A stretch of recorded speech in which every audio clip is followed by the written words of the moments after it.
Ladies and gents, boys and girls, happy Wednesday, happy hump day. What's going on? Hope you're all doing well. Chris Phillips here of the Daily Crow, of the Spurs Up Show. We have got a lot to get into here on this Wednesday, here on this hump day.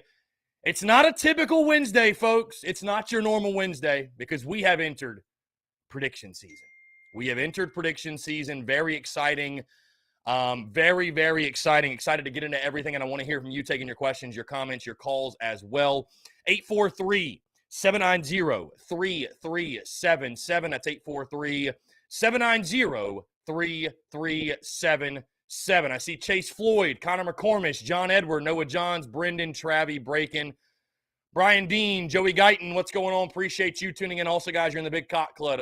Head over to the TDC Questions channel, the TDC Questions channel, to be sure that your questions are answered there. Again, guys, I am very excited. A huge podcast dropping this morning. As I mentioned on the podcast this morning, we've spent the last month and a half or so, right, talking top 5 lists and off-season this and off-season that.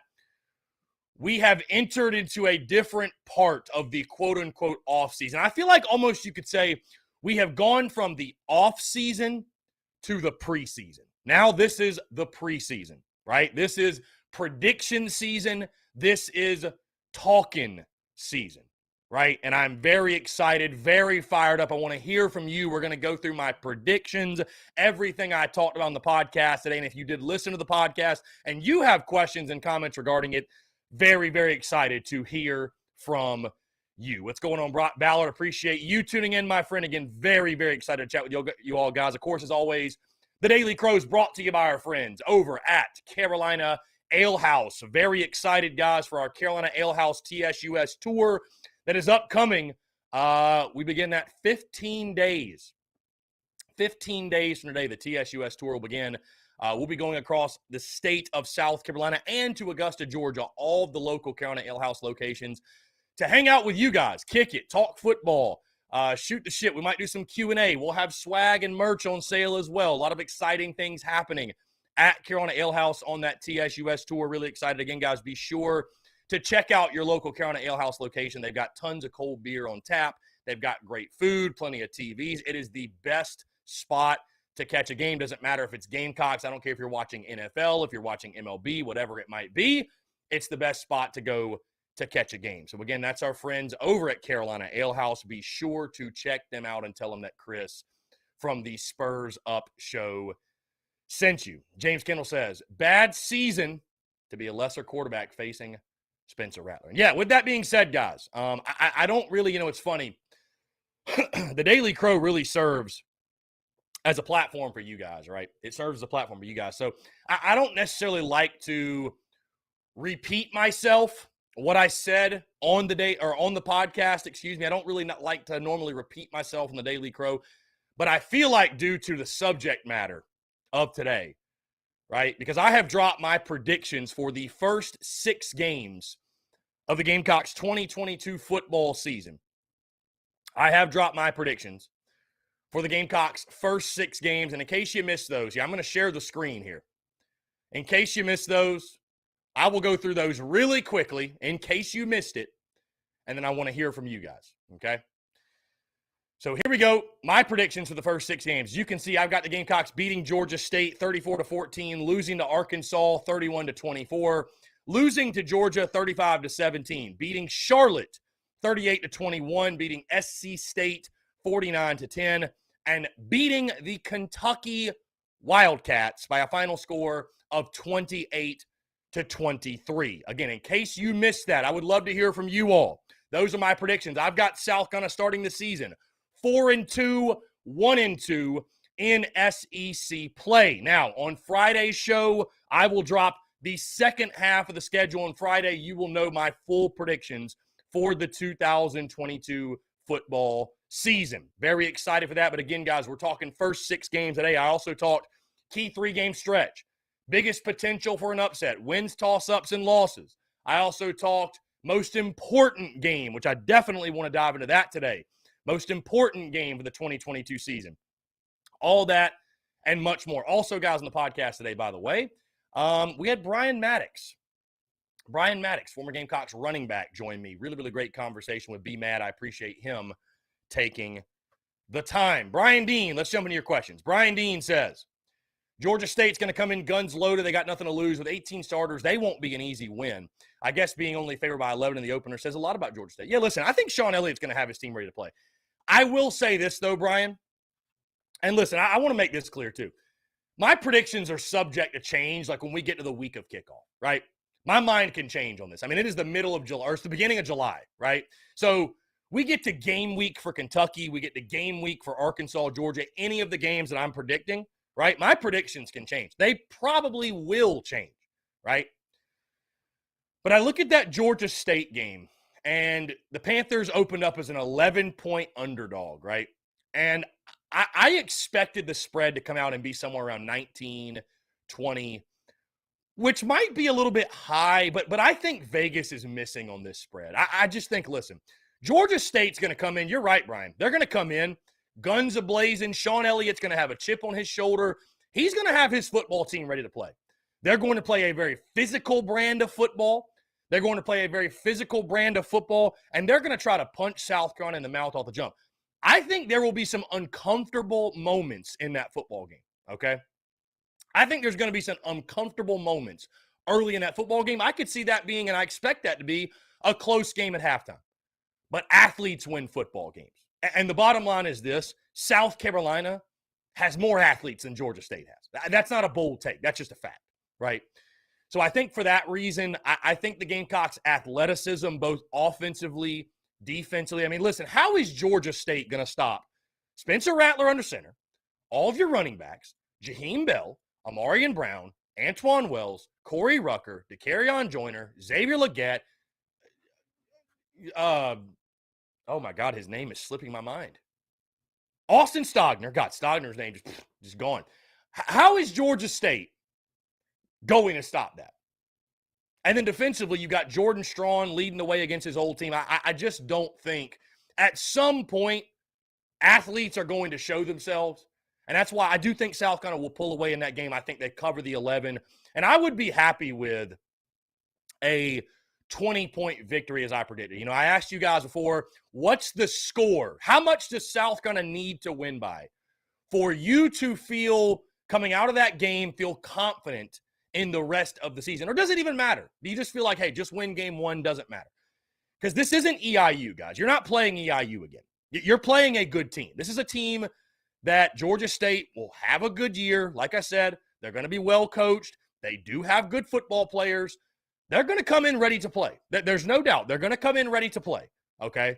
You're not just going to roll your helmets out there and get the W. But I do think the Gamecocks just have too many athletes. They will pull away, and they will beat Georgia State. And I think they will cover in that ballgame. For me, I think as long as you're winning that game by 2 touchdowns or more, I'm happy with it. I mean, it is week 1. I don't expect Carolina to be a well-oiled machine.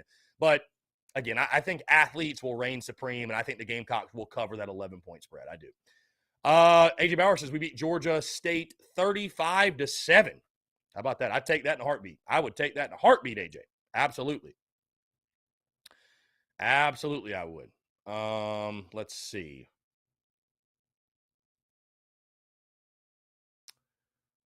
DGD, what's up, my guy? Appreciate you tuning in. AJ Bauer says, I like the upset with Kentucky. Yeah, I mean, that's the one that I think out of the first 6 that's going to move the needle for people, right?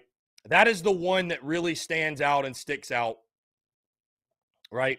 That is the one that sticks out as the quote-unquote bold prediction. Let me say this on that Kentucky game, okay? Kentucky has owned you. They've just flat out owned you and dominated you over the last 8 years, winning 7 of the last 8, okay? There's just no getting around that. And I know Will Levis, I look at that as a toss-up game. I don't see that being some massive upset if Carolina beats Kentucky, right?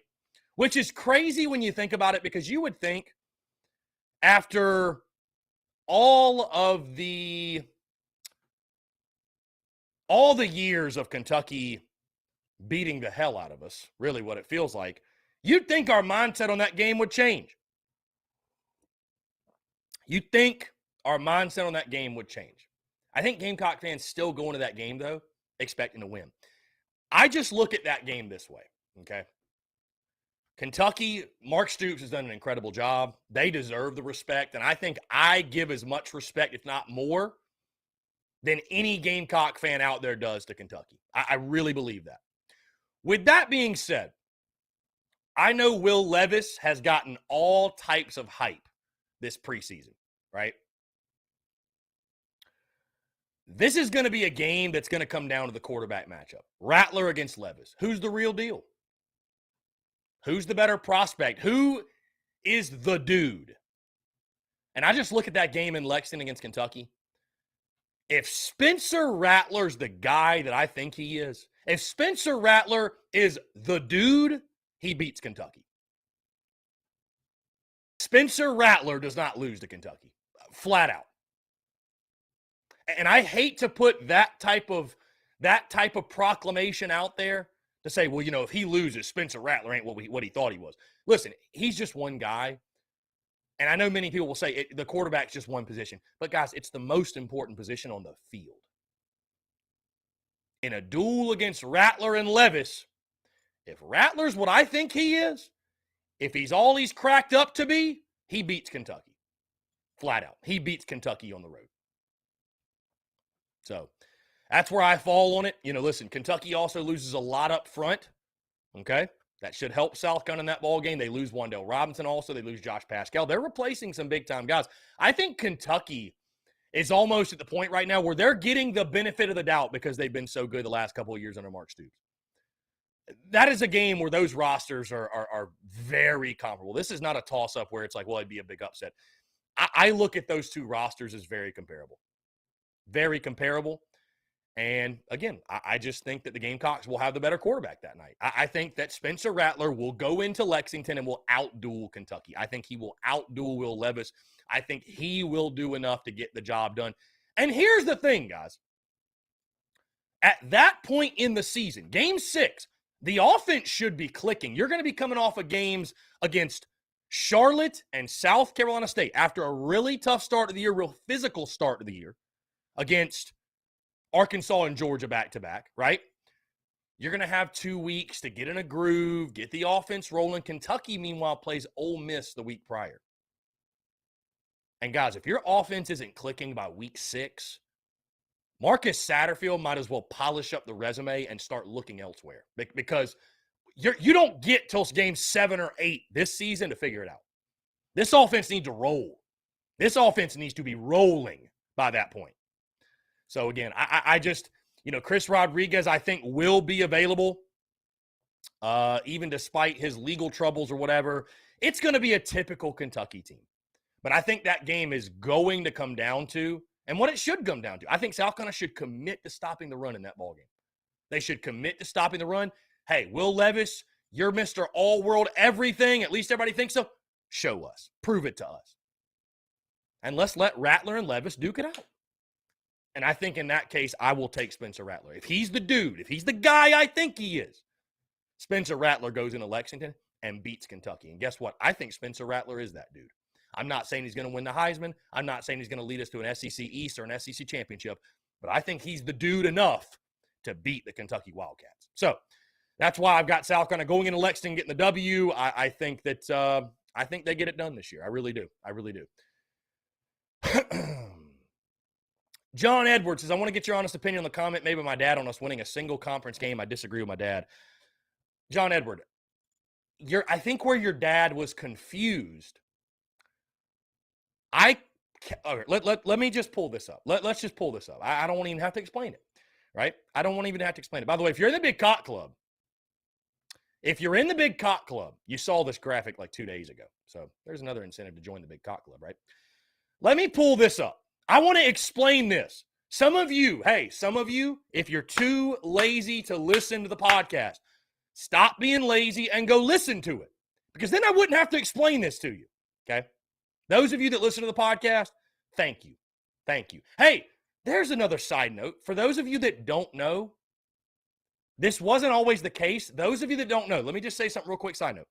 If you rock with TSUS, if you rock with the Spurs Up show, you want to support the business, guess what, guys? You don't have to buy merch. You don't have to join the Big Cock Club. You don't even have to follow. But every time we get a download on the podcast, which is just a click, a play, every time you listen to the podcast, guess what? You're benefiting the business monetarily thanks to our hosting platform, Blue Wire. So do me a favor, listen to the podcast. Do us a favor and listen to the podcast. I just wanted to throw that out there because I don't know if people knew that. I don't know if you guys knew that. We are now getting monetized from the podcast itself. Okay? So I just wanted to make that clear. Let me share this really quick. Okay? Boom. This is what John Edwards referring to, his pops. And where's his pops? His pops is right here. Somewhere. I don't know. There he is. S.C. Bison, the father of John Edward. What's going on, Papa John Edward? Okay? I know you listen to every podcast, John Edward. I was just speaking more generically for everybody tuned in. I broke down the schedule, and I explained this on the podcast into wins, toss-ups, and losses. Let me explain something. When I put wins here, this is not my prediction, guys. It's how do I categorize the games? Okay? How do I categorize the games? What I mean by that is this. When I label a game a win or a loss, what I am saying is I am confident in putting a W or an L next to that game in heavy black ink without even hardly having to think about it, right? Like Georgia State, that's a dub. I don't even need to look at the matchups. I don't have to look at the teams. It's a dub. I'm not trying to be ignorant, but I'm just saying that it's a dub, right? SC State's a dub. Charlotte's a dub. I view Vandy as a dub. On the losses side, Georgia and A&M, I view those as losses off the jump. And so, of course, what that means is toss-ups are games that I see that could go either way. So, John Edward, I don't know if your father's tuned in. Papa Edward Kruger, Papa John Edward.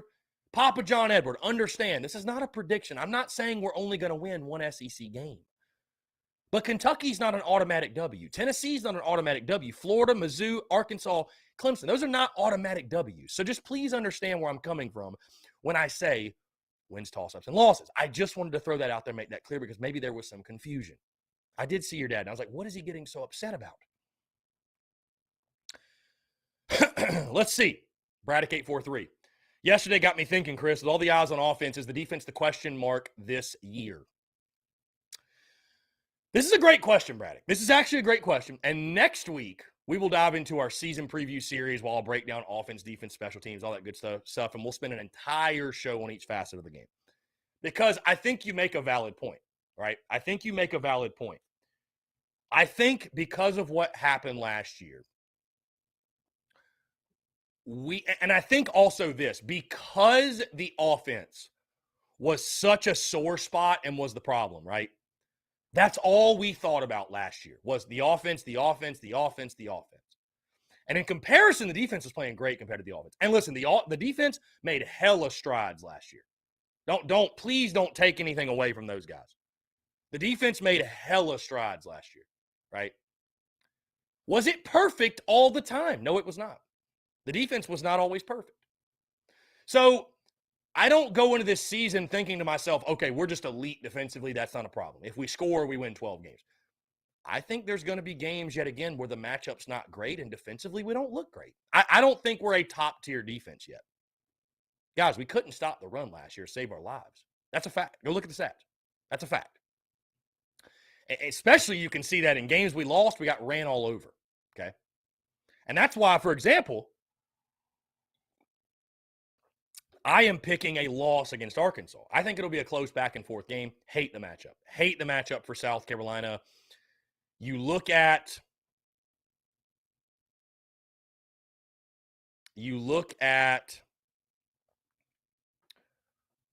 what Arkansas returns. 4 of 5 offensive linemen.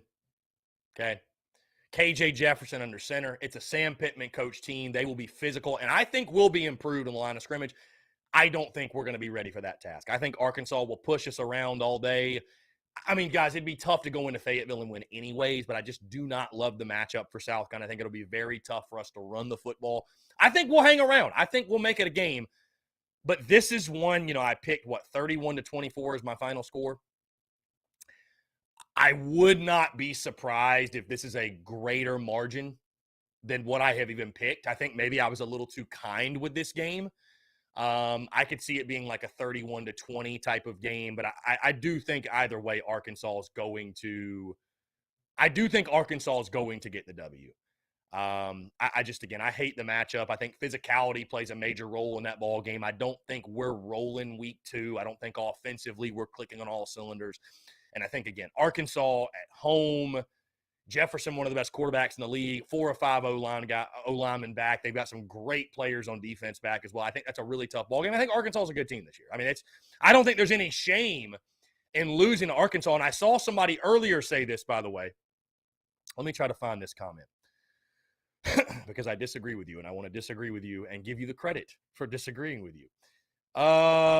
Let's see. Austin Greer also commented, says, I agree with your wins, toss-ups, and losses for the most part. I would add Clemson to losses and Mizzou to wins. Yeah, I mean, listen, Mizzou is definitely the toss-up game that is most close to being moved to the win category. You know, Austin, if you listen to the show today, I mean, Mizzou is my most important game of the season. I think it's a game you should win. It's homecoming. Missouri's not some great program. You should beat Missouri, bottom line. But they've beaten you 3 in a row. And so it's like, it's hard for me to just kick that in as a W because I've seen us lose to them. You know what I mean? I've seen us lose to them when we should have beaten them. I've seen us lose to them. Brian Dean says, normally I'd be working, but a bad asthma attack ruined that. Brian, I hope you're doing okay, man. I hate that. I love that you're tuned in, but I hate the fact that you're got an asthma attack. Let's see. Where is this comment? Here we go. Here it is. Brendan Hyder says, I think week 2 will determine the season. I disagree. But I know that a lot of Gamecock fans are hinging their feelings of this season on that week 2 matchup at Arkansas. It's a big game. I don't disagree. It's a huge game. It's a great opportunity for South Carolina to go on the road and play a team that Arkansas is on the up and up, but I feel like they're like on a Georgia level, a Bama level, an A&M level even. No, I do not. No, I do not feel that way. So it's a toss-up game. However, I made this point before, right? And I talked about it today. My most important game. A lot of people would label Arkansas the most important game. I disagree because of this. Arkansas is the biggest swing game of the year. You win the Arkansas game, all of a sudden, possibilities open up that were not there prior, right? Like an 8-win season is very realistic at that point. All of a sudden, that game against Georgia week 3, who knows? You're riding high at 2-0. And if you beat Arkansas, you're a good football team. You beat Arkansas, you've got a quality football team. No question. But the reason I disagree is because if you lose to Arkansas, your season's not over. Your season's far from over, right? It's not a game that if you lose wrecks the year, wrecks your prospects of having a 7-win, maybe even an 8-win season. It'd be a nice to win. It's not a must win. It's a nice to win, not a must win. But it will give you a good idea of where you are. It will give you a good idea of where you are. Babes and Waves, who's got more hype, Arkansas or South Carolina? Definitely Arkansas. There's no question. I mean, Babes and Waves, I think we're still getting doubted plenty from people all across the college football landscape. Aaron Hodges, great question here. Can they generate 24 turnovers again? Talking the defense. That's the question. Because we've seen this movie before, guys. Look at 2017. I hate to compare the previous regime with this one, but we've seen this movie. That 2017 team, that defense lived and died by turnovers. They created plenty. But what happens if you only generate 15 turnovers instead of 24? Is that defense still going to be good? Can that defense still get stops? Can that defense still make game-changing plays? Right?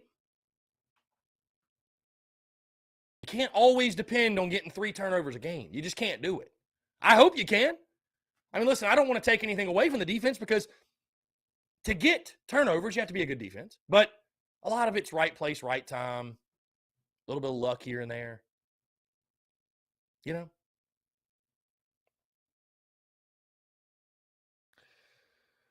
Cody Gaskins says, I'll be back full-time tomorrow. Love all my TSUS peeps. Yeah, Cody. Cody, how in the world? I don't know if Cody's still tuned in. Cody, how are you going to stay off social media and not view my predictions until tomorrow? How are you going to do that? Joseph says, I hate just viewing Georgia and A&M both as losses at home. We got to steal one of those. We're not used to competing with those teams, but we'll be a completely new team this year. Joseph, I think I understand what you're saying because it's hard for fans to wrap their head around that in the sense of like going into the season expecting a loss. But Joseph, we're making predictions. I'm not saying this is indefinitely what will happen, but if I'm making predictions, I'm predicting those as L's. I mean, I've said it before and I'll say it again. A&M is the game I go into the season with the least amount of hope. I know that many people would slide the Clemson game to a loss, A&M to a toss-up. I think A&M at home is an exponentially tougher game than that Clemson game. I just, call me crazy. If you've been listening and paying attention for a while, you know that I've had a gut feeling on the Clemson game. Listen, guys, at some point, Carolina's got to play Clemson tough, right? And I will, again, the second half of my season predictions will drop on Friday. I'm not saying Carolina's going to beat Clemson, but at some point, that's going to be a close game. At some point. Clemson's not just going to beat Carolina by 28 or more every year. It's just not going to happen. It's not going to happen. And as awesome as it is that the Gamecocks get a bye week for A&M, guys, does A&M not also get a bye week? Does A&M not also get a bye week? But let me make sure I'm not telling you something crazy, right? Let me make sure I'm not telling you something crazy.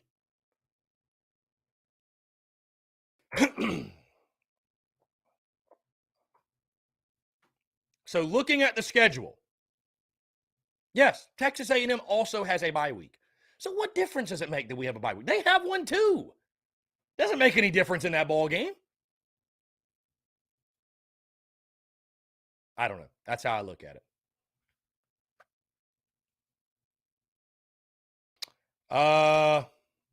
Joseph says it'll be a very fun week 2 in Columbia. Well, Joseph, that game is at Arkansas. So I unless you're talking about partying in 5 points, I don't know where it will be fun.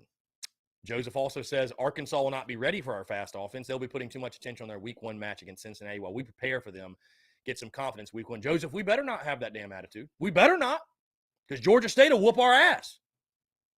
This is not EIU, bro. Georgia State is not just going to walk. They're not just happy to be here. Georgia State's going to come in to beat us. If you think, and God bless him, I had Sean Elliott on the show, friend of the show, awesome dude. Awesome dude. But if you don't think Sean Elliott's got a chip on his shoulder and wants to whoop our ass, you got another thing coming, man. We better not be looking ahead. In no way should that week 1 matchup against Georgia State be looked at as, well, we're just getting ready for Arkansas. Hell no. Hell no. Dude, look at what Georgia State's done in the past. They lost to Auburn by 10 last year. Probably should have beat them. They've beaten Tennessee and Knoxville. This is not some cakewalk. If South Carolina goes into week 1 with that attitude, looking ahead to Arkansas, they will get beat. Or at minimum, it will be a very uncomfortable win. And it'll be a very humbling experience. Luke RJ says, do you think Rattler has more and better skill players to throw to at South Carolina than he did at Oklahoma? No, I do not. I would disagree with that. No, no. Luke RJ, Rattler had 4- and 5-star guys all over the place at Oklahoma. I mean, we're talking about an Oklahoma team that was elite. I think that's far too aggressive to say that he's got better players around him right now than he did at OU. So, Brian Dean says, when playing Texas A&M, we can beat them. We just have to outsmart them. Yeah, Brian, I'm sure them outsmarting us was the only reason that they beat us by 30 points last year. Come on, guys. They're just better. They're just more talented. A&M's just more talented. It ain't got nothing to do with outsmarting or coaching or anything. They just were more talented last year. You don't outsmart someone to a 30-point victory. You don't do it. You don't do that.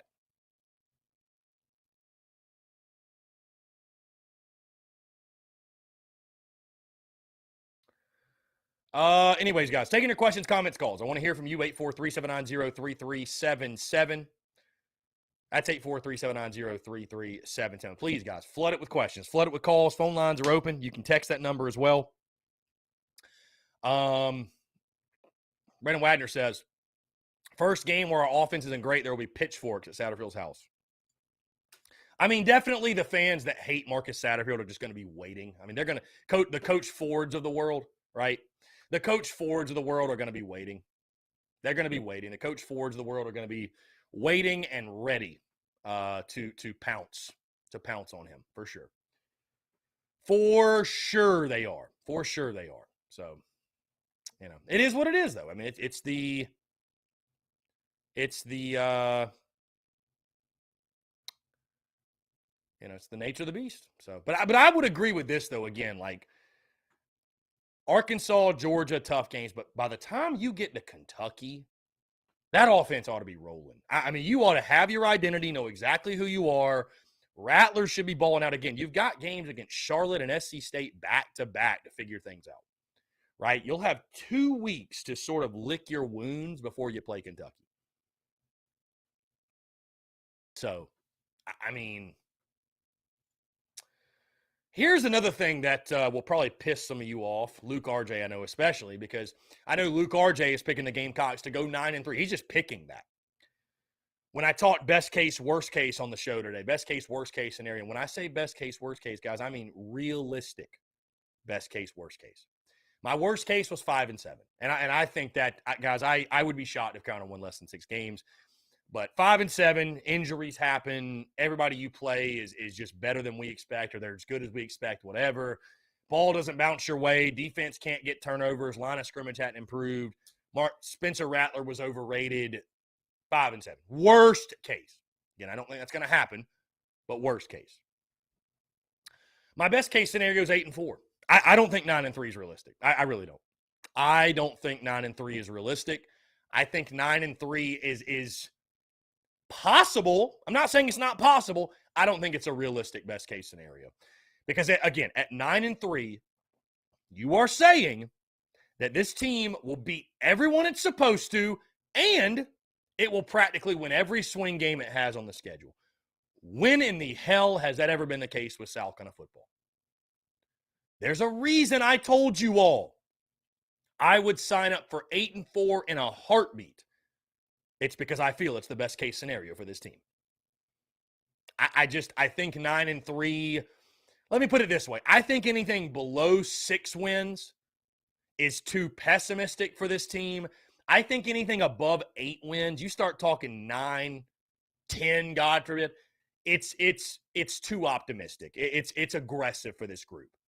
That's why you're seeing so many pick 7-5, because it is the sweet spot, right? That 7-win mark is sort of, okay, this is a South Carolina team that's improved. They're not great. They're not terrible. They're right there in the middle.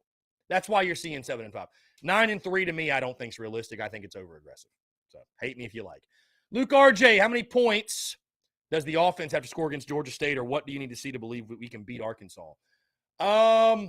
Can we beat Arkansas, Luke RJ? I think we can. Will we? No. I don't think we will. I hate the matchup, as I said before. I want to see us score 30 or more.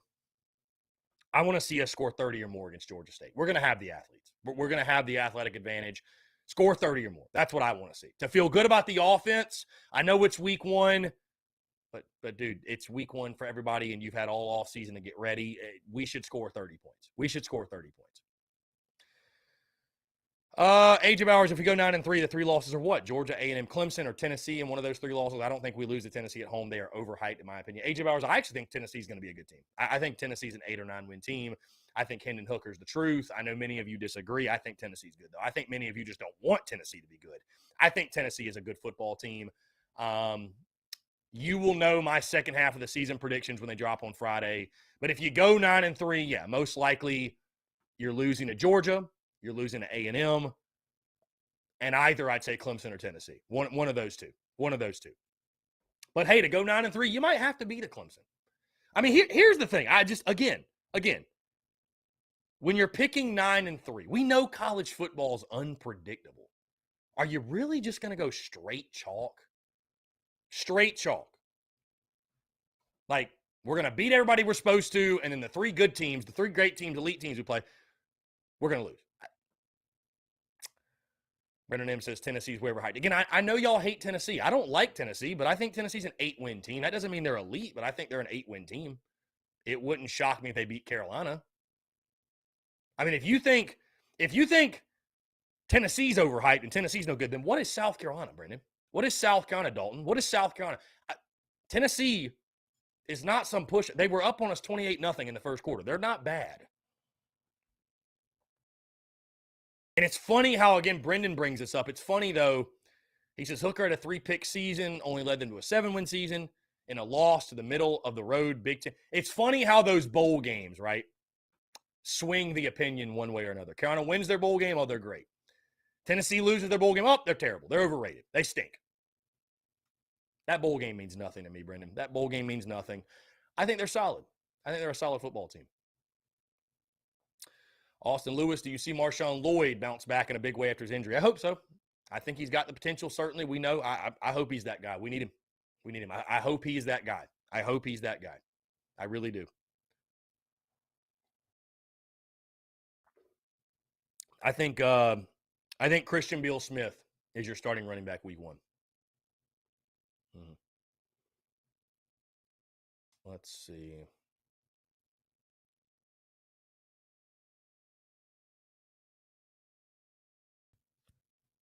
Brian Dean, we got the players in place now to match up with Texas A&M. Last season, we did a hell of a job just to put a team together. I'll tell you this, Brian. Mark Ryan made this point on social media, everybody's favorite personality, but he made this point about he expects that game to be a single-digit spread, single-digit. South Carolina, a single-digit underdog. I will gladly hammer A&M right now.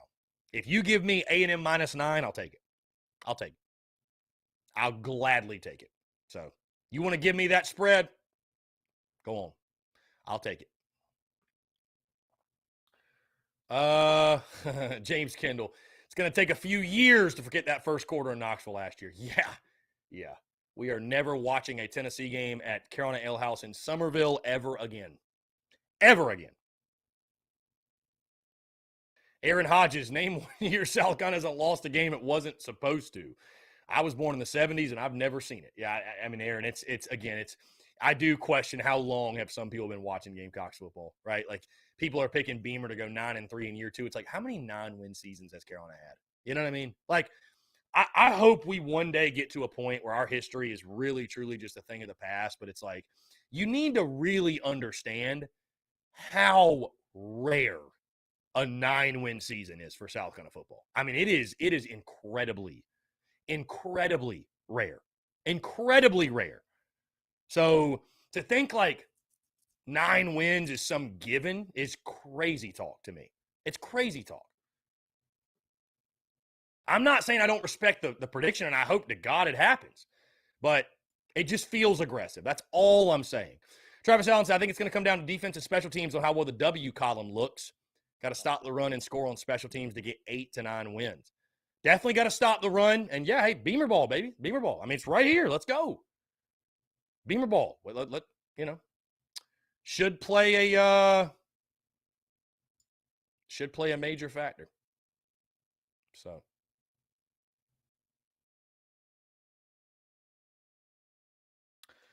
anyways, guys, my predictions for the first 6 games of the 2022 season are out. Would love to hear your thoughts on it. 843-790-3377. That's 843-790-3377. By the way, guys, what you're about to see, we've got a brand new, when we go to a 5-minute break, you will no longer see the old countdown video. We've got a brand new video, and I'm really excited, and I don't know why I wasn't doing this before, but some branding. If you have your phone out, you like QR codes, you're going to love this. Some things to help promote the great things that we're doing. So, again, you'll see that in a second. Again, something I think that will help the live stream, help the business, and help keep you guys in the loop as well. Because all like big announcements we have and stuff like that when we drop new merch and just keeping you guys in the loop of everything we have going on with the Spurs Up Show. You're about to see that. Really excited for you guys to see that. Roy Gwynn, where can I see the pics? Roy, everywhere. I've posted the pics on Facebook, Instagram, Twitter. Look on our social media, Roy. Look at Roy, you're on Facebook. Look at our Facebook. It's going to be like the last post. It's going to be the last post. Guys, we are going to jump into that quick 5-minute break, but I want to continue to hear from you. More of your questions, comments, calls, and more on the other side. You're tuned in to the Daily Crow.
All right, guys, we're back. Taking your questions, comments, calls. 843-790-3377. That's 843-790-3377. Again, as you just saw, that is the new 5-minute break video. I might add the countdown back at some point. I see Connor McCormick, of course. No matter what you do, there's going to be people that complain.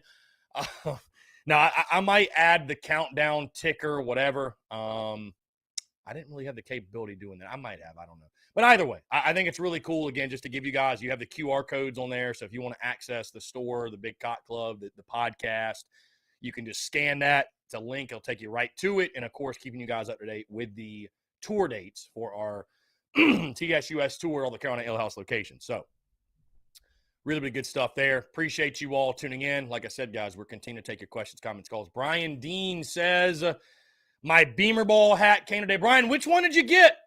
Which one did you get, my man? Which one did you get? Our friend Luke RJ dropped his predictions. He's got South Carolina beating Georgia State 48-17, then beating Arkansas 41-36, then losing to Georgia 28-24, then beating Charlotte 49-10, beating SC State 52-3, and then beating Kentucky 41-31. Starting the first half 5-1, 2-1 in SEC play. Luke, you've got the Gamecocks scoring 48, 41, 24, 49, 52, and 41 points in the first 6 games. I respect the prediction, but I'd love to hear from you if you want to call in and explain. I mean,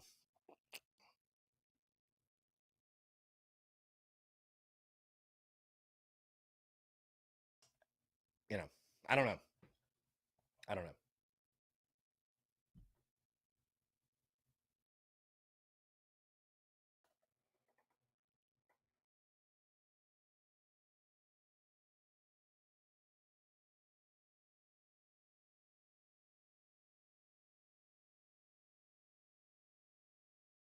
Let's see. Again, guys, 843-790-3377. That's 843-790-3377. Travis says, I want what Luke RJ's drinking. Hey, Luke RJ's Beamer Ball. Luke RJ, you got Carolina losing to Georgia. That ain't Beamer Ball, man. That ain't Beamer Ball. Come on, Luke. 6-0 is Beamer Ball. Every time I post something that's slightly against the Gamecocks, that ain't Beamer Ball. Luke RJ lost to Georgia. That ain't Beamer Ball, my friend. That ain't Beamer Ball. Only a, what did you have? Like a 3-point win or something? Yeah, only, let's see. Wow, somebody replied, Chicken Nuggets got Carolina beating Georgia 27-24. Love it. Hey, I love it. I love it. I love it, man. It's prediction season. It is prediction season. It is prediction season, my friend. It is prediction season.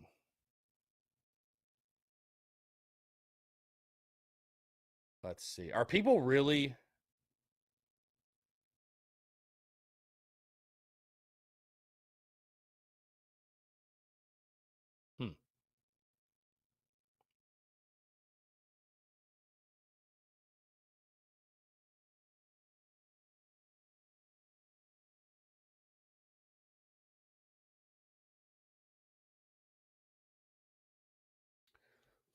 Famous KM says, go Dogs. How about that? We got Georgia fans tuned in.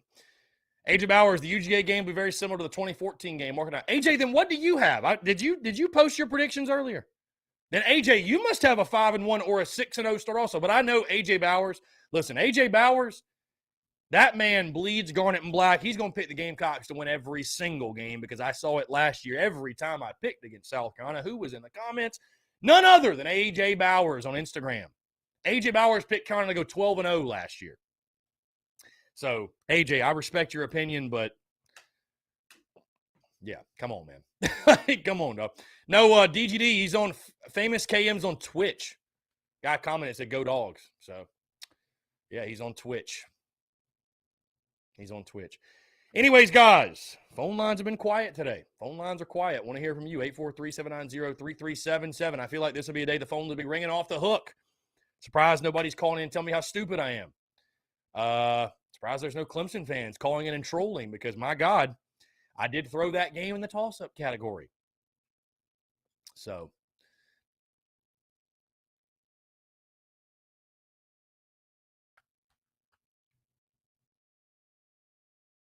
let's see. Anyways, guys, podcast dropped this morning, episode 671.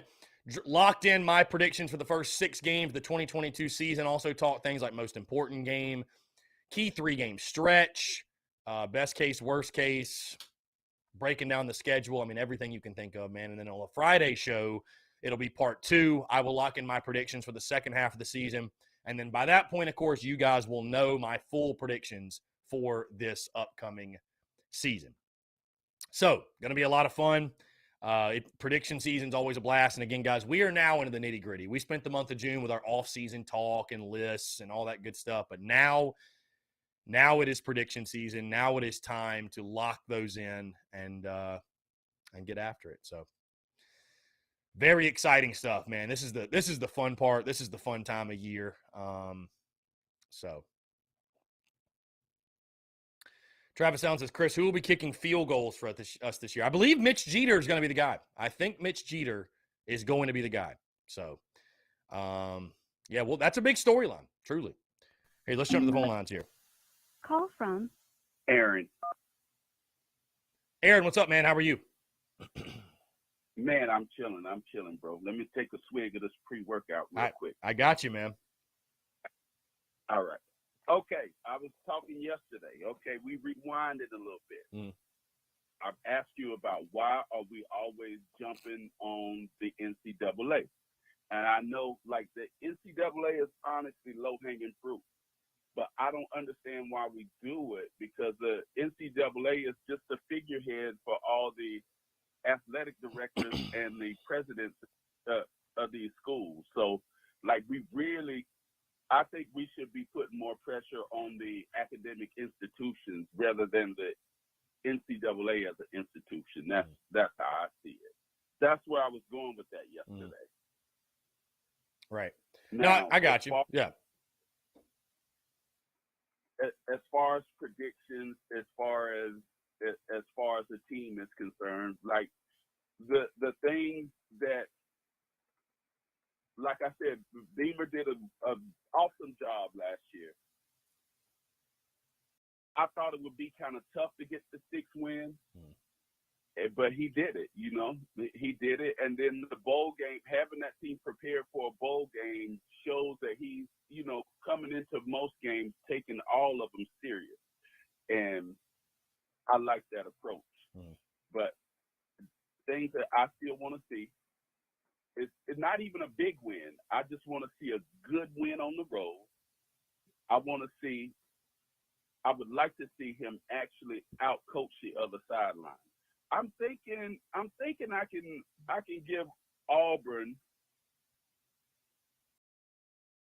I'm thinking I could give Auburn a good win on it, because that game could have been won. I'm kind of hesitant on the Florida game, because I think after Kentucky, Dan Mullen kind of gave up on that freaking. Well, no, not just that. The Oklahoma game, I think he was in the tubes. He was looking to go to the NFL, and I think he really quit on that program after that loss to Kentucky. But I'd like to see a game where you say, damn, Shane, that was a good, really good coaching job. Road game, coaching job. And another thing I asked you in the thread is, what teams do you think getting off the bus the Gamecocks are better than? Like, as soon as they get off the bus, they're athletically better than the other team. Yeah, I mean, I think I kind of addressed that and broke it down when I broke down the schedule and wins, toss-ups, and losses. I mean, that's kind of what I mean when I put a game in the win column. You know what I mean? Like, we get off the bus, we should win the game. Georgia State, SC State, Charlotte, Vandy. I think those 4.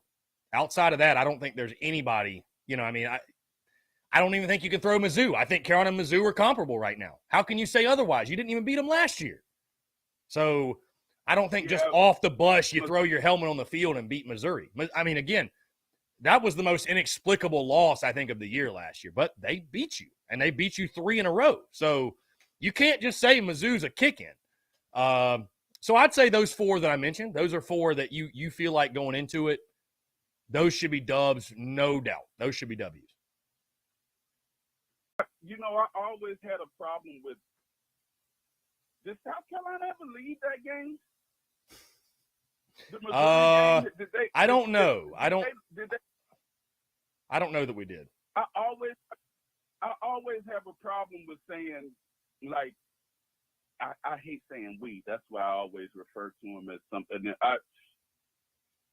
I hate calling a game they should have won when you never led. That makes sense. That makes no sense to me. That's like the Kentucky game. Now the Kentucky game, it was set up for a win, right? You get 3 turnovers in plus territory. Like, that's a game where, you know, if you do the right thing, if you do what 90% of the other people do, you know, get 3 score in plus territory, yes, you win that game. But a game you never lead, nah, you're not supposed to win that game. Not even the freaking second. But I could be wrong. I just don't remember that game, the Gamecocks being in the lead in that game at all, like ever.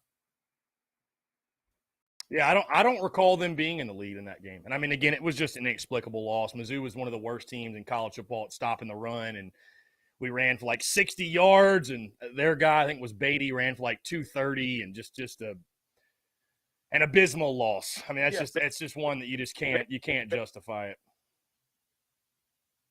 Beatty ran for almost 2 G's last year, though. Yeah. No, I mean, I know he did, but still, it was just it was a pitiful loss. It was a pitiful loss. Game you shouldn't have lost. He was a monster. Is he in the NFL? I hope so. I'm not 110% sure if he got drafted or not. Yeah, because he was a freaking monster, and that guy can develop. He can develop a quarterback, because I think he had like 2 or 3 quarterbacks himself last year.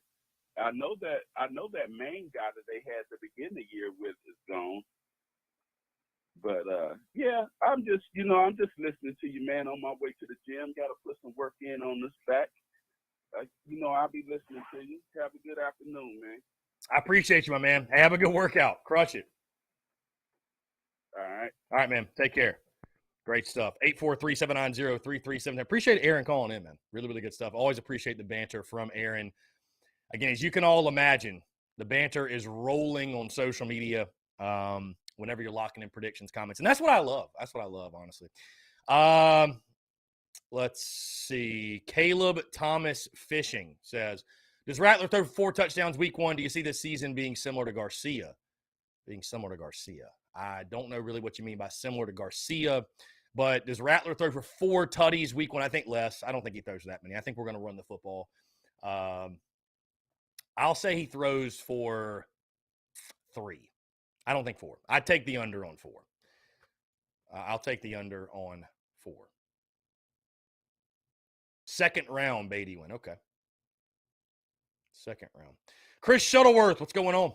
AJ Bowers, here's his predictions. He's got 5-1 to start. Georgia State 35-7, Arkansas 28-21, losing to Georgia 24-20. He says, hate to say it, AJ Bowers can't even pick a loss to Georgia hardly without it like crushing his soul. Beat Charlotte 41-10, beat SC State 38-6, beat Kentucky 35-24. AJ, can I ask you a question? What was your prediction for the season last year in the preseason? What was your prediction last year? I feel like you were probably one of the guys that had Carolina like 8-4 or 9-3 last year. Travis says, good scoring D this year, Chris. If we give up 20, is that respectable? I think it is, especially if we score 30 points this year on offense. I mean, Travis, yeah. I mean, listen, offense is the name of the game. You're not shutting people out anymore. And again, like, I think our defense was really good last year, but I don't see us being elite defensively. You know what I mean? Like, we're probably going to average giving up 21 or 22 points per game. I think that's fair. You know, I think that's fair. Yeah, I mean, I think that's fair. I really do. I think that's fair. Let's see. AJ said I had us 8-4. Yeah, I mean, that was AJ. I respect you. I love you, my guy. You are the typical over-optimistic. Hey, I love it. We need people like AJ Bowers, but yeah, hey, I respect it, my guy. AJ said, I saw a lot of wins that were very possible, and they didn't show up in those games. No, we just weren't good enough, AJ. We just weren't good enough. We were closer to a 4-win or 5-win team than an 8-win team.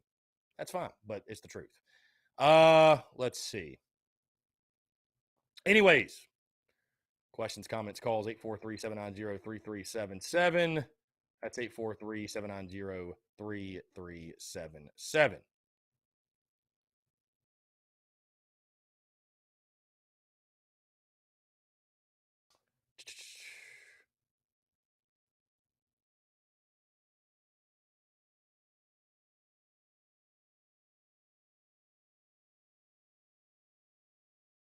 Here, let's jump to the phone lines here. Call from Robbie Davis, a.k.a. Kirk Herbstreit. to accept, press 1. To send a voicemail. Robbie, what's going on, my friend? How are you? I'm doing fantastic. How are you? I'm doing well, man. Appreciate you asking. What's going on? Okay, first off, no disrespect to what you just showed on the screen, but there is possibly no way we're going to start the season 5-1. There's no way. Could it happen? Yes, but there's no way. If we start 5-1, I will. If we somehow start 5-1, I'll buzz my head. Okay. But I just don't see it happening. Okay. All right. And just so you know, this time next week, I will give you my game by game prediction. Okay. This time next week? Why not right now, Robbie? Why not right now? Right now? Okay, pull up the schedule and I'll give you the scores right now. Pull up the schedule and look, if you want to wait, Robbie, it's fine. If you want to wait, it's fine. I was just trying to push you a little bit. Just trying to push you a little bit, Robbie. I just looked at the schedule anyway, so pull it up and I'll do it right now. All right, we're gonna get Robbie's schedule or his predictions live on screen or live on the show. Here we go. All right, Robbie, the schedule's up. What do you got? All right. Georgia State, that's a W. I think we'll win 35-7. Okay. Arkansas, that's a W. I think we'll win 27-20. Georgia's a loss. I got us losing that by 21. So I got us losing 41 to 20. And then the Charlotte game, I got us winning 42-14. And then, of course, the state game, which I'll be at, I got us winning 42-7. Kentucky is I honestly, I feel like this could be the year that we beat Kentucky for some reason. I don't know why. I just feel like I think we'll beat Kentucky by 14. And A&M will be that will be an ass whooping. We're going to lose by a lot. 42-7 is going to be the massacre that will happen.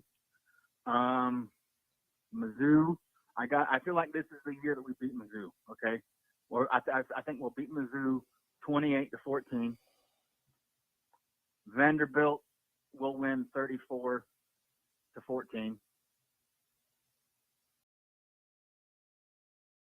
Florida, I think we'll beat Florida 35-21. And then Tennessee, I think we'll lose to Tennessee. But crazier thing has happened. I think we'll lose to Tennessee 28-21. And then we'll lose to Clemson 35-14. Which would put your final record at, my math is correct, is that 8-4? Were you keeping up, Robbie? Yeah, I'm trying to.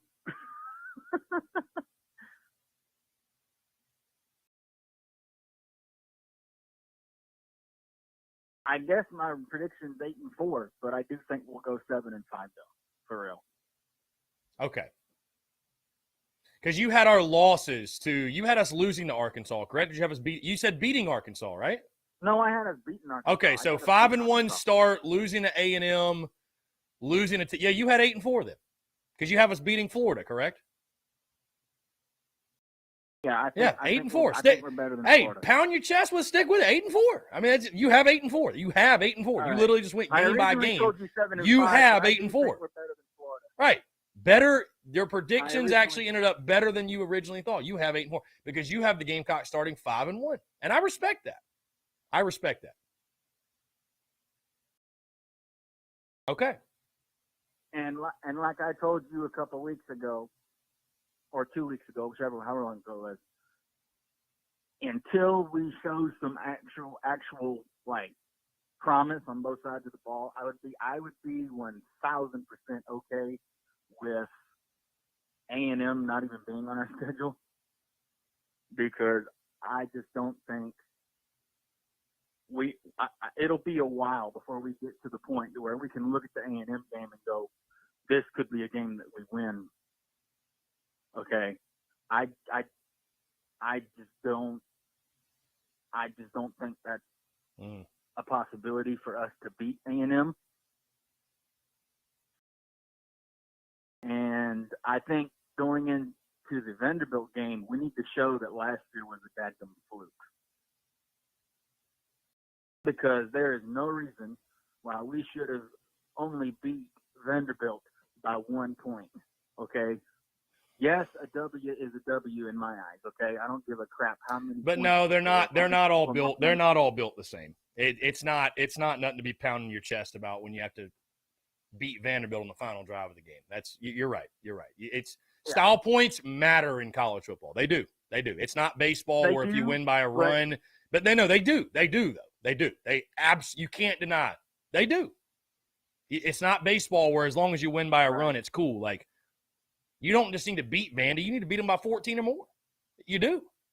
You don't just need to beat SC State. You need to beat them by 28 or more. I want us to kick their butt.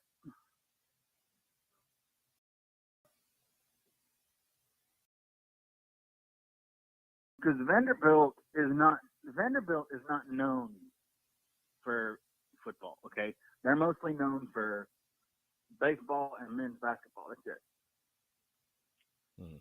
Football is like on the afterburner. Okay, and honestly, I kind of feel bad for the head coach because of what he's got to deal with at Vanderbilt.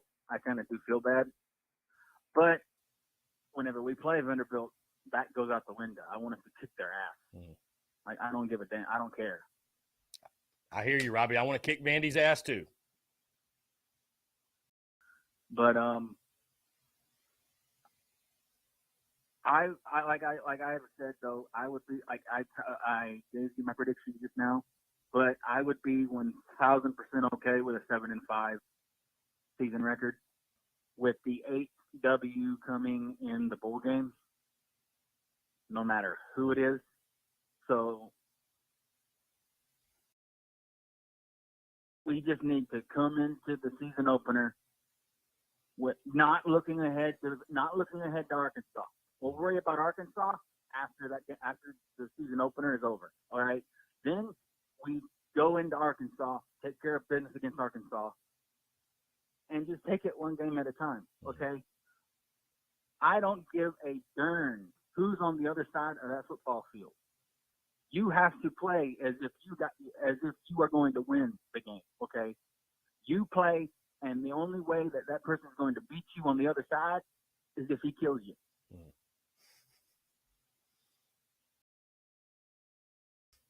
Because I remember telling somebody one time whenever I was playing Little League ball, I said, you're going to have to kill me to get to the ball carrier, okay? I'm just letting you know that right now.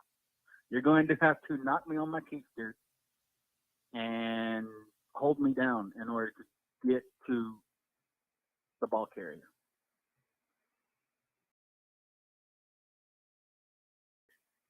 And we have got to dadgummit capitalize off of.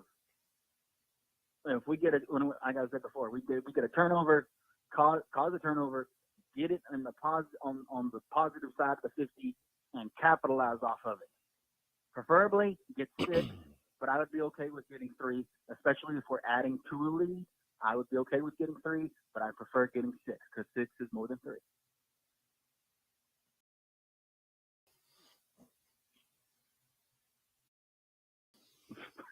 Right. Right. But I'm just going to do what I've always done, sit back and relax, and come September 3rd, I'm going to enjoy the football season. Regardless of what happens, I don't give a darn. But,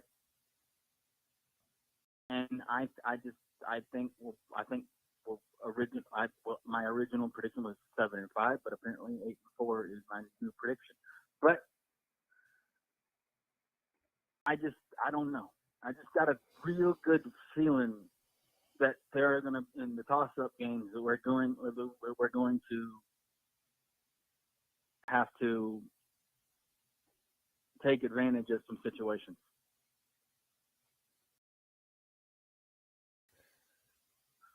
Indeed. And 6 is indeed more than 3, Robbie. That is something you taught me today. So thank you for that. 6 is indeed more than You're 3, welcome. contrary to popular belief. And also, to be honest, whenever A&M and Missouri came into the conference, right, I originally thought A&M was going to be worse than Missouri, but I was wrong.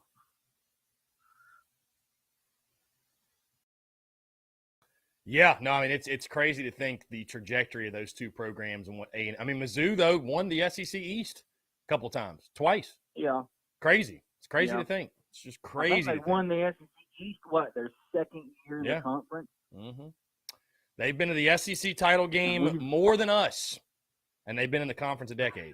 So a decade. But, crazy. But yeah, that's it from me. Hopefully, I will see you in a couple of weeks at Carolina Ale House in Somerville. You have a great rest of your day, and go Gamecocks. To heck with Clemson, a bunch of farmers and pig farmers and cow farmers. If we need food, we'll give you a call, okay? But whenever you need a lawyer, you call a USC grad, okay?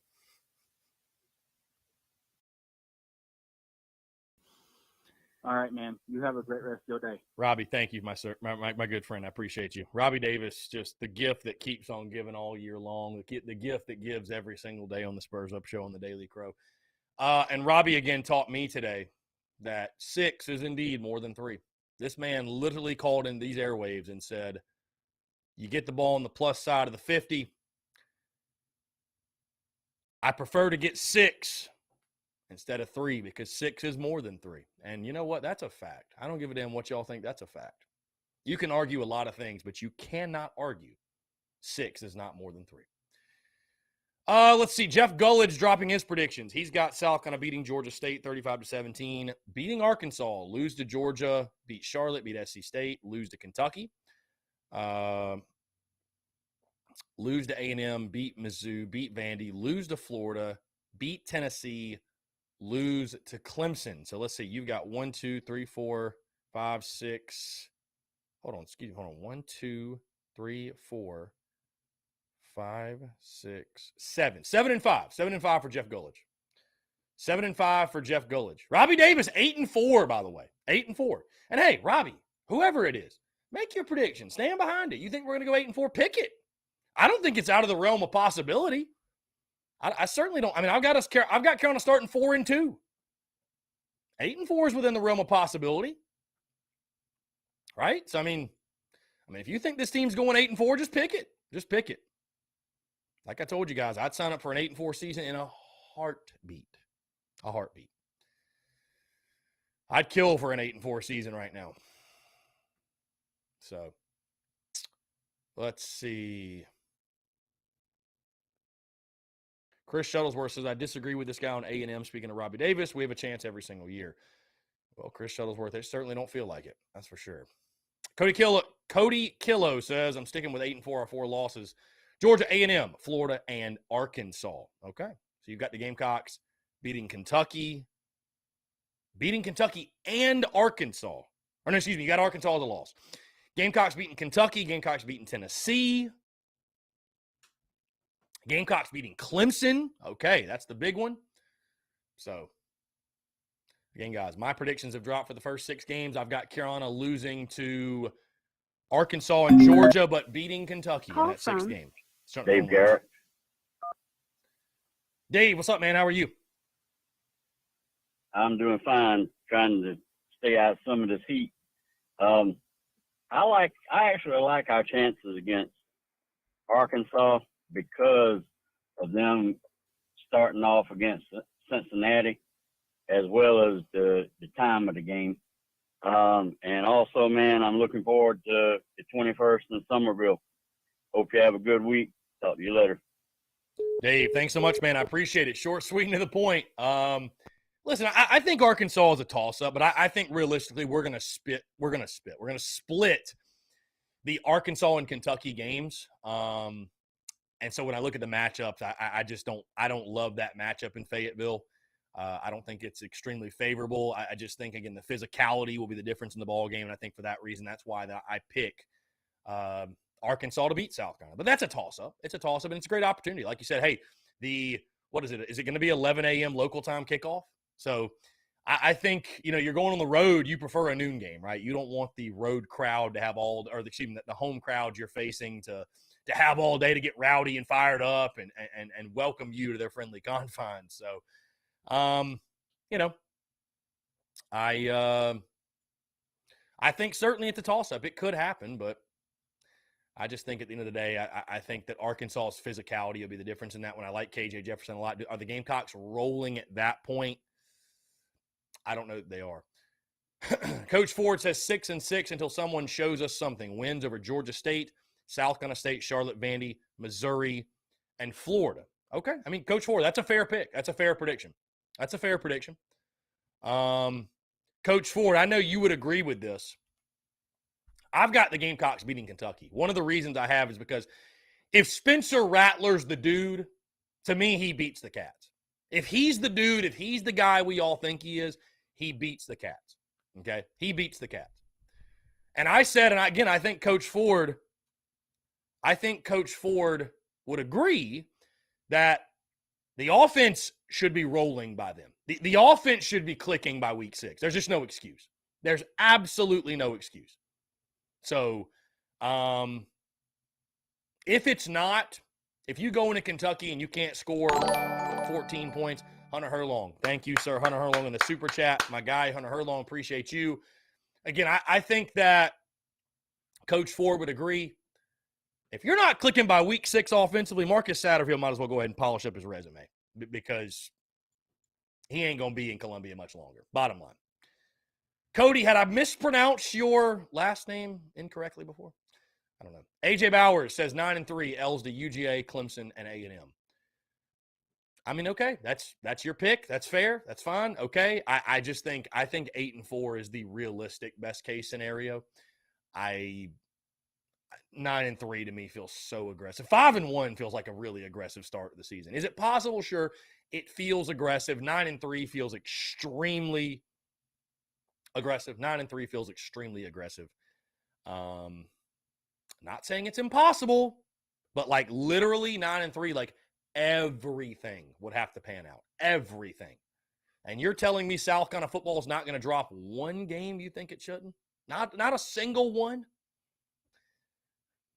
How long you been watching Carolina football, my guy?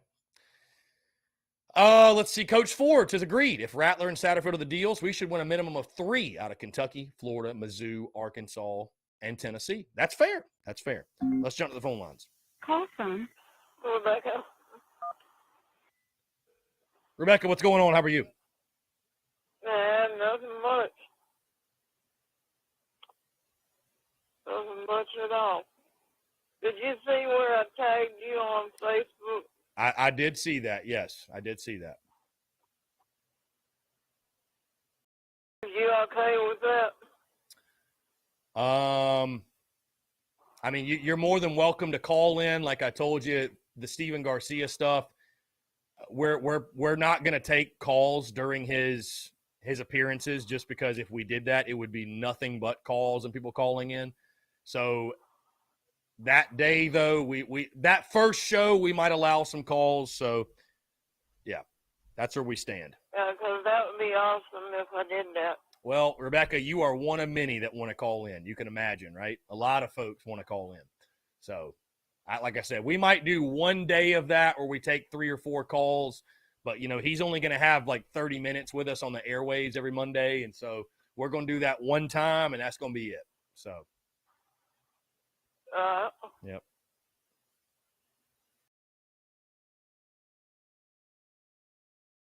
Well, how's everybody doing in South Carolina? We're doing fantastic. Just talking ball. It's prediction season. I've locked in my picks for the first 6 games of the year, so I think we're all doing pretty good. I got something to say to Robbie Davis. Go ahead.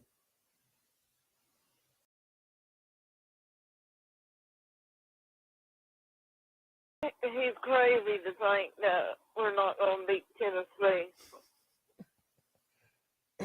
Do you have any reasons why South Carolina is going to beat Tennessee? Anything specifically you see in that ball game that makes you believe the Gamecocks have the advantage?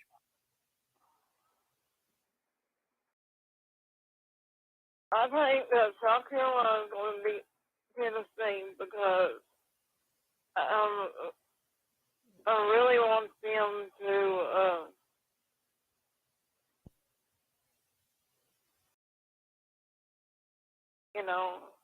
in honor of my great uncle and my great aunt who passed on,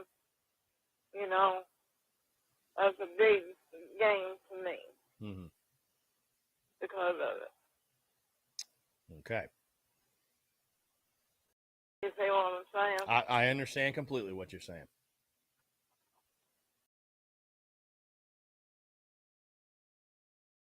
So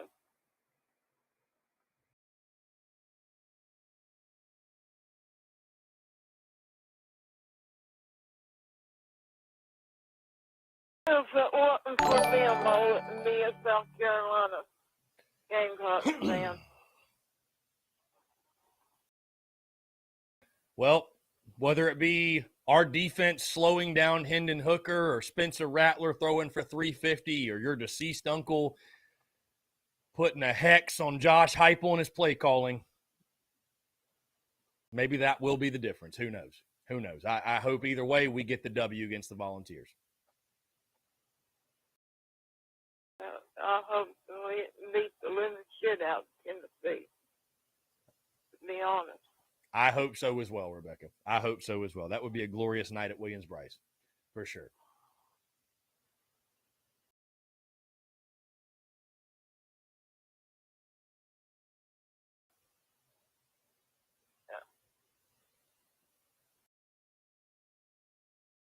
For all the Tennessee fans, if there's any in here listening, y'all can kiss my ass. Mm-hmm. Indeed. Well said. Rebecca, we got to jump into a break. I got 2 to get into, and we need to get one in now. So, yeah, hopefully the Gamecocks do get that dub. We'd love to see it. I think it's a toss-up game. It should be a lot of fun. And hopefully one you can come down for. I will. Indeed. Rebecca, appreciate you calling in. Thanks so much for the call, guys. We are going to jump into a quick break, but I want to continue to hear from you more of your questions, comments, calls, and more on the other side. You're tuned in to the Daily Crow.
All right, guys, we're back. Taking your questions, your comments, your calls. 843-790-3377. That's 843-790-3377.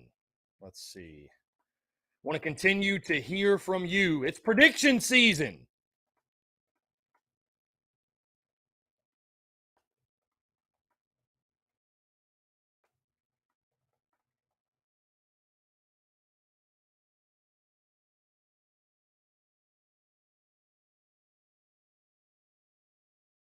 Let's see.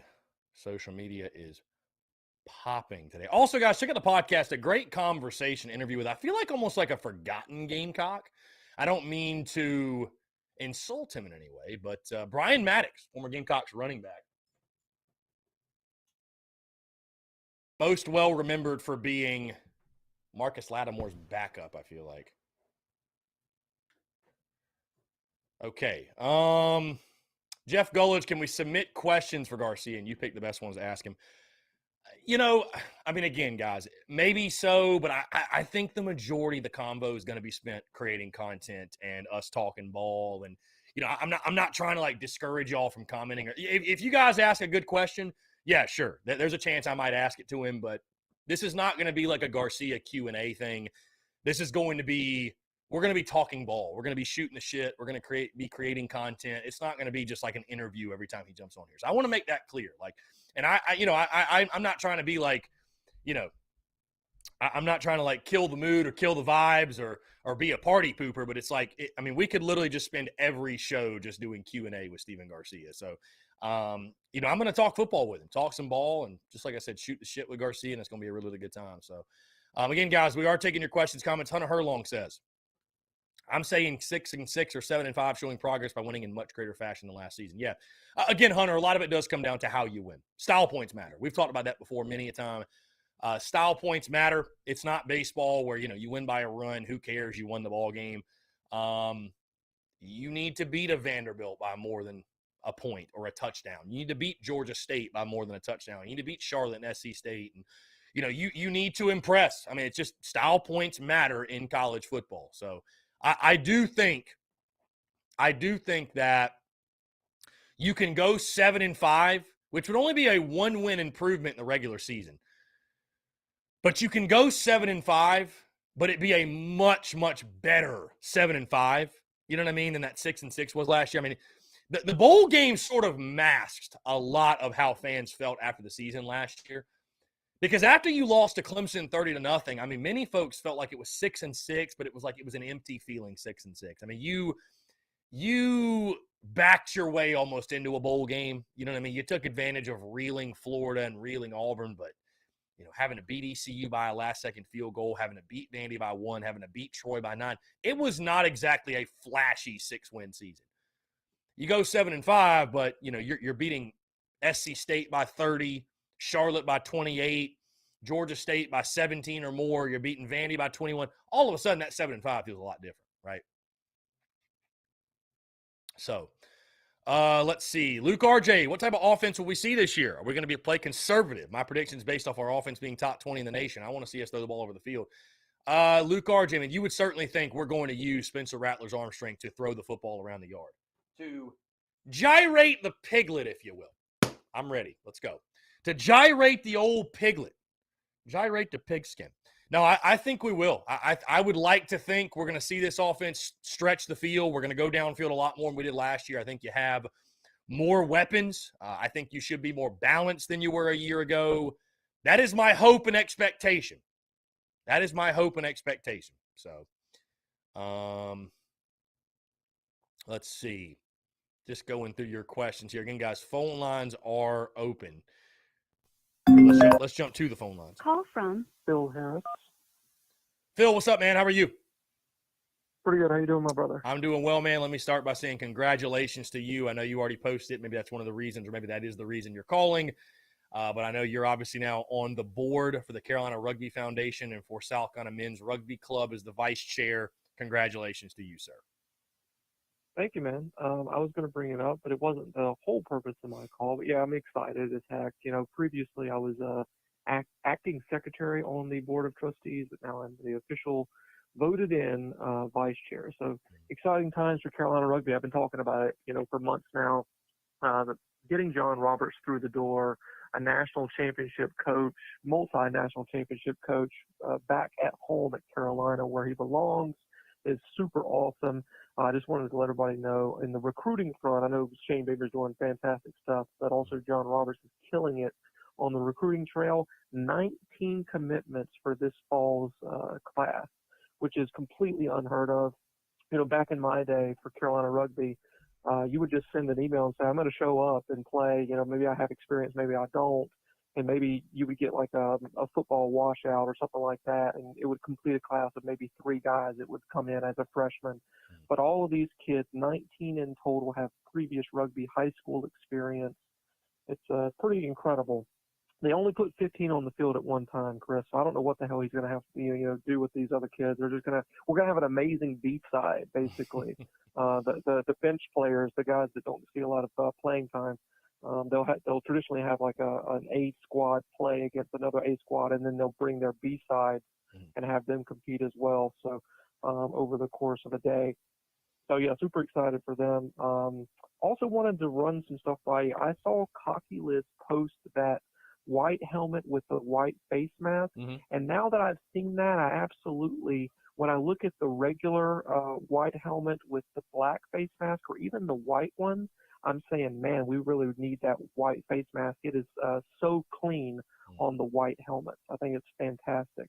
I would love to see that with the all Stormtrooper away jersey. I think that's the way to go. The white pants, white jersey, and then all white helmet is fire. Yeah, Auburn did that last year when they went to Penn State, which I thought was such a savage move because Penn State prides themselves on the white out, and so Auburn just said, to hell with it, we'll just rock all white too. Granted, they didn't win the game, but awesome. I thought it was a hell of a move. But yeah, I wouldn't make it a permanent thing, but I mean, stormtroopers in football, like stormtrooper unis are undefeated. I mean, they're just undefeated on the road. I think it would look cool to rock a white face mask at some point. I mean, just really make it crispy. So yeah, I'd be game for it. I thought it looked great. Cocky Lids, by the way, shout out to him, does an incredible job. He is the man that constructed this helmet behind me. But I'm a black face mask guy when it comes to favorite face mask, but I would love to see that as an alternate. I think that'd be incredible. I agree.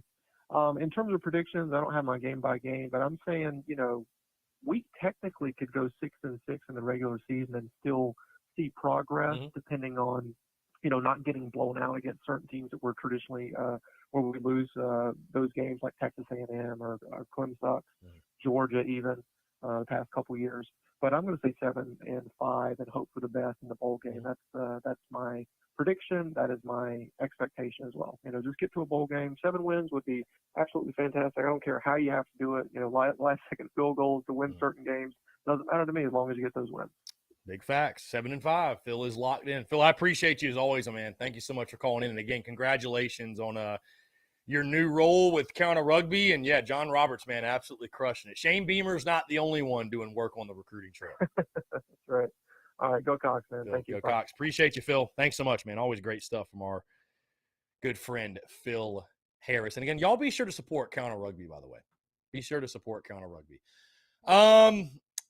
Yeah, I see Jeff Golick saying the rumors were going to run an offense like the Rams. I did see Spencer Rattler say that. I believe it was Rattler that said that. Yeah, I mean, whatever that means, I just want to be productive, man. I just want to be productive. I just want to score points. I just expect us to be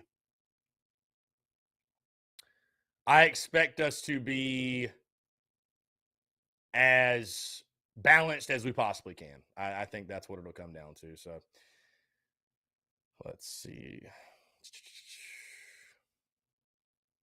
Again, guys, my predictions are out. Hold on. Baker Mayfield. How about this? The Panthers are acquiring Baker Mayfield. Wow. How about that? Mayfield to CLT. How about that?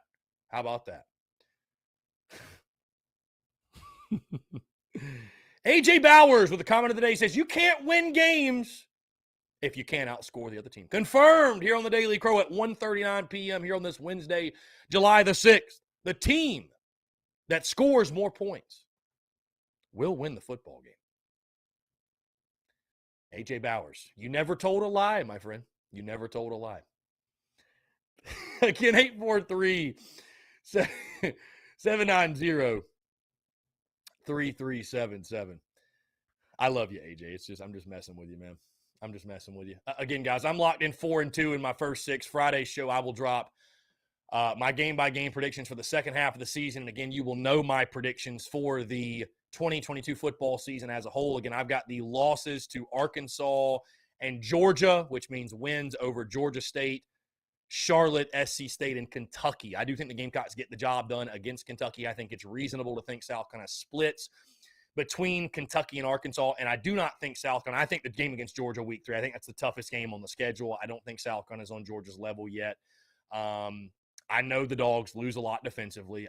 I think that's South Carolina's best chance in the ball game is to try to, keep up with them, right, and kind of take advantage of if Georgia is reeling early in the season on defense. But I just don't think the Gamecocks have the talent to keep up with UGA at this point. Listen, upsets can happen, but it's not one that I'm predicting. So I do have the Dogs. I do have the Dogs getting a victory over South Carolina. And I've got, again, I would say this. I would ask this. What would be your mood at the halfway point if the Gamecocks are 4-2? Yes, you'd be 1-2 in the SEC. But, I think most fans, I think you'd have to be happy with that.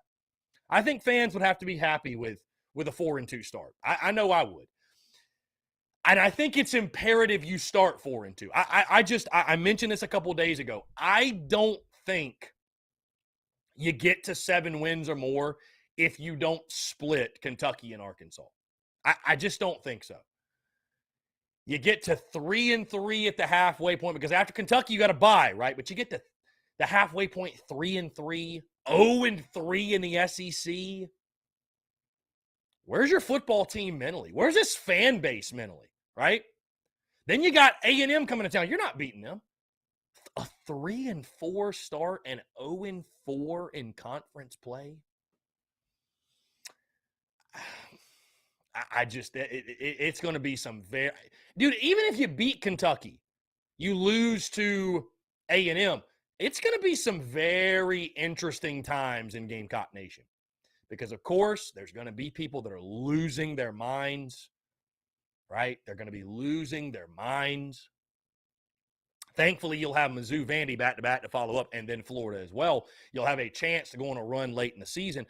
But I just think if you go into the bye week 3-3, 0-3 in the SEC, are you realistically going to beat Mizzou, Vandy, Florida, Tennessee 4 straight? I think that's a little aggressive. I don't know. Again, I'll drop my full predictions Friday. That feels a little bit aggressive, though. A little bit. Hunter Herlong says, just wait until we start 1-2. The unrealistic fans will be screaming to fire someone. And I tell you this, Hunter, you bring up a great point. Thank you, sir, for doing this. We talk key to the season a lot. We talk keys a lot, whether it be games, whether it be seasons. There are many keys to success for South Carolina football on the field. But I'm speaking to the South Carolina fan base. The key to success, if you will, the key to enjoying your 2022 season for South Carolina fans, your number one job is this. Don't hit the panic button if and when the Gamecocks start 1-2 this year. Because there's a good chance it's going to happen. And just because you start 1-2 doesn't mean you're doomed for a bad year, doesn't mean you have a terrible football team, right? It doesn't mean our football team is bad. But it's just a tough start to the schedule. Number one job of Gamecock fans. Our number one job, keep it in perspective. Do not hit the panic button if and when you start 1-2 overall. Because, again, the odds of that are very likely. Call it for what it is. Call it for what it is. So, let's see. Travis Allen, Chris, would you say Arkansas overachieved last year? I would say so, yeah. I think in regards to what they were expected to do, yes. Yes, absolutely. Absolutely they did.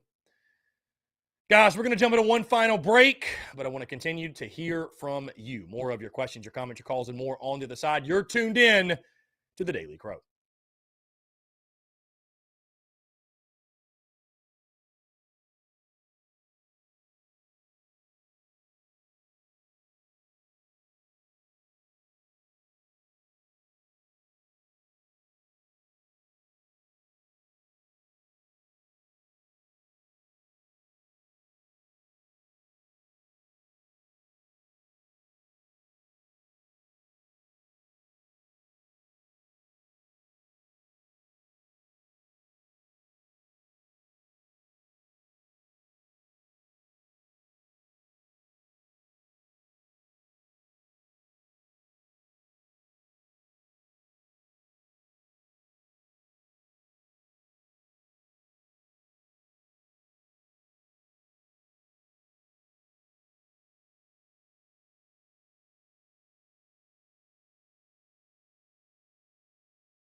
All right, guys, final 10 minutes or so here in the Daily Crow, taking your questions, your comments, your calls as well.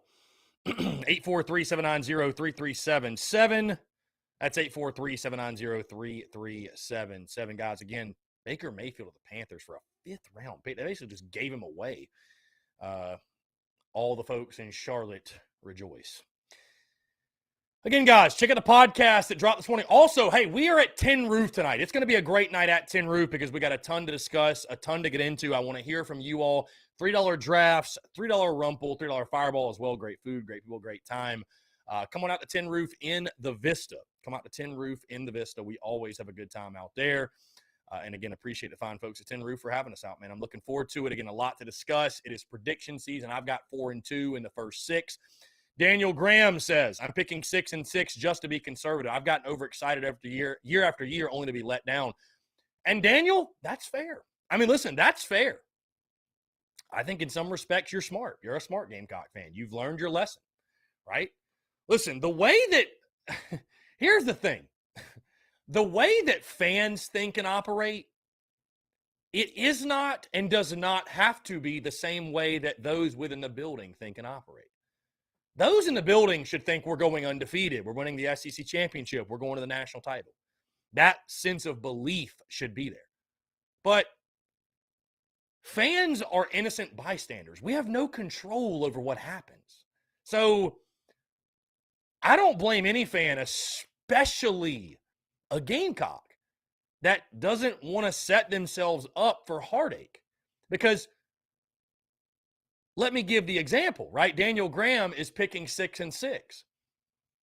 Luke RJ is picking 9-3. Well, if South Carolina goes 7-5, Daniel Graham is going to be a much happier camper than Luke RJ is going to be, right?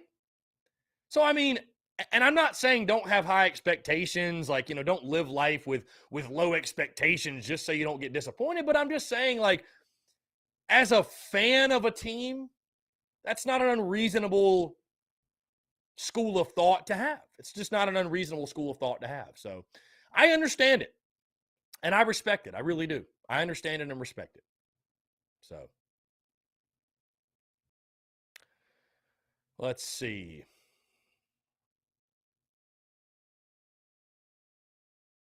Again, guys, I've got 4-2 in the first 6. And like I mentioned earlier, when you look at possible scenarios for the first 6 games and getting to that bye week in week 7 of the 2022 season,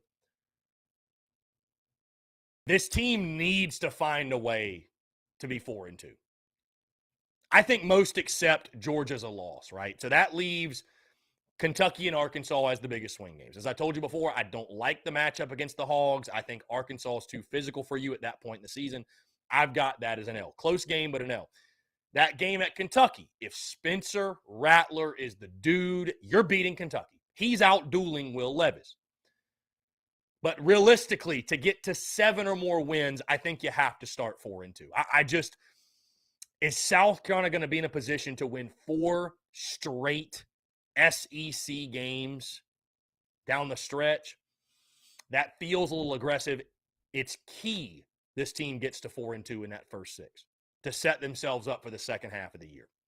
I mean, it's just going to be a very eerie feeling in Gamecock Nation if you get to the bye week 3-3, 0-3 in SEC play. You've beaten Georgia State, Charlotte, SC State, but you've lost to all your SEC opponents, and you're like, who have we really beaten? Like, what have we really done? And we're halfway through the year. That's going to be really, really tough to stomach at that point. And then you got Texas A&M the following week, so you're probably going to be 3-4 and 0-4 in the league. This fan base will be on edge if you're going into that Mizzou game October the 29th looking for your first SEC win and really first quality win of the year.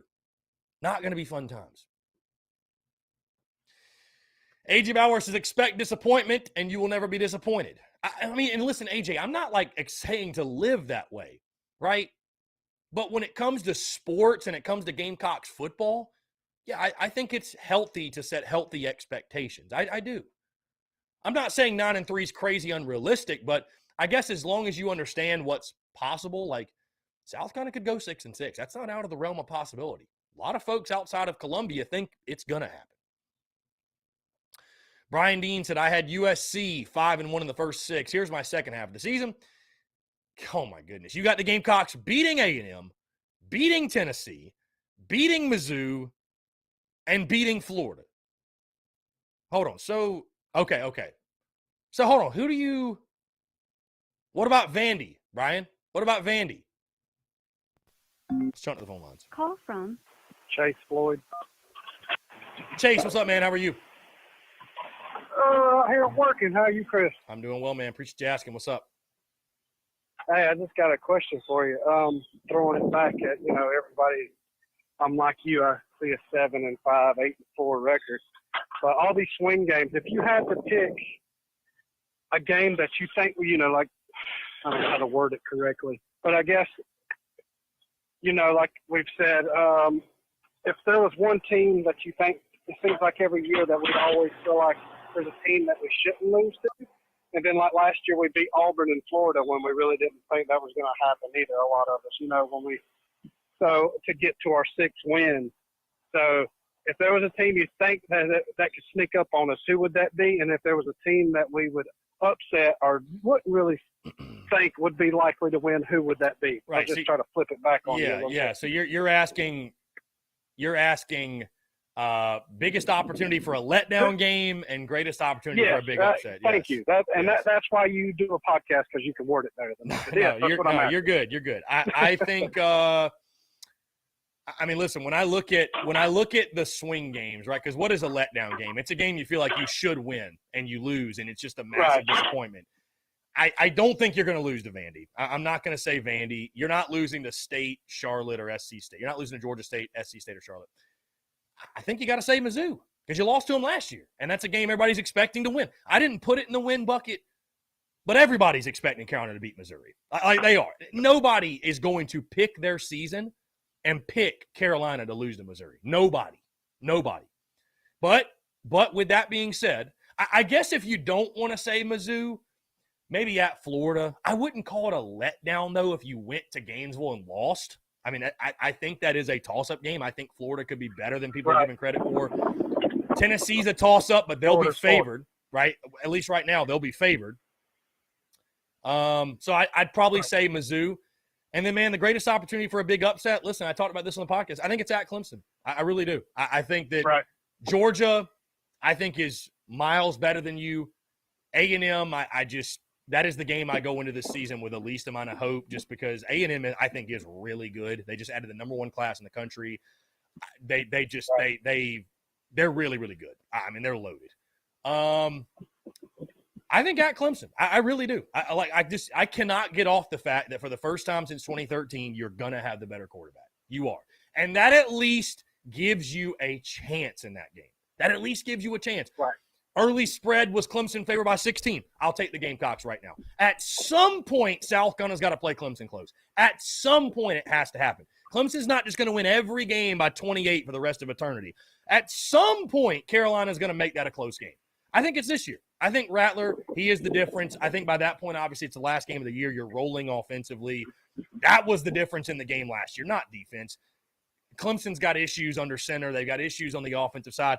Their defensive line, and their defense is one of the best in college football, and their defensive line is probably the best in college football. But if South Carolina can come up with a creative game plan, they can get Rattler going, I think they've got a chance there. I think there's a chance. I'm not picking it as a win right now. I'm just saying I think the Gamecocks have the best chance out of Georgia, A&M, and Clemson. Their best chance to win is Clemson. No questions asked in my mind. Right. Well, I know that's your most important game of the year is Missouri, but if that was a scenario where that was to happen, I would definitely trade the Clemson for the Missouri to get them to shut up. I just don't think if you lose to Mizzou, I don't think you're a very good football team. You are staring 5-7 in the face. I think if you lose to Mizzou, I do. Right. I tend to agree with you on that. But that's all I got for you, Chris. I just wanted to throw it back at you, and I'm ready to see the rest of your predictions Friday, man. Have a good day, and see you around. Chase, I appreciate it, man. Thank you so much. Thanks so much for the call. Great stuff. Jordan Cooper, mailing address, shoot me a DM. AJ Bowers. AJ, he says, we could go 3-9 or winless, too. Doesn't mean we'll do that, though. Whatever happens, happens. AJ, when you're making predictions, though, what you're saying is bogus. Realistic, best case and worst case. I mean, in your thought process, school of thinking, AJ, it's, well, best case is 12-0, and worst case is 0-12. Realistic, best case and worst case, right? Predictions are things that happen. That's what we do here, AJ. That's what we do.